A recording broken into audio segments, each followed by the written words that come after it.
Let us see how we can add video SEO for GoDAM videos. I have quickly created a page where I will add my GoDAM video block to demonstrate GoDAM's native video SEO feature.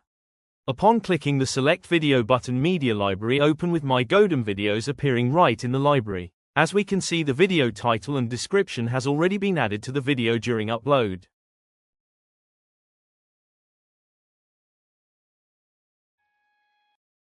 I will scroll down to Video SEO settings available in the GoDAM video block option. Upon clicking it, you can see the video SEO data auto-populate according to the video title and description in the media library. It also added the correct content URL and thumbnail URL, other crucial metadata required for successful indexing.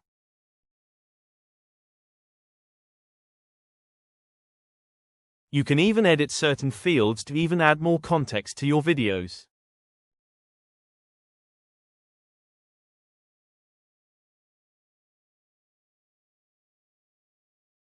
After editing the details, you can move ahead with saving the SEO details. Now the last step is to just save the video to reflect the final changes.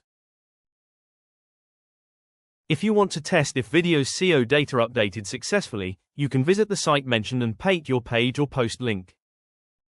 The page we just updated, video SEO, got detected successfully for indexing.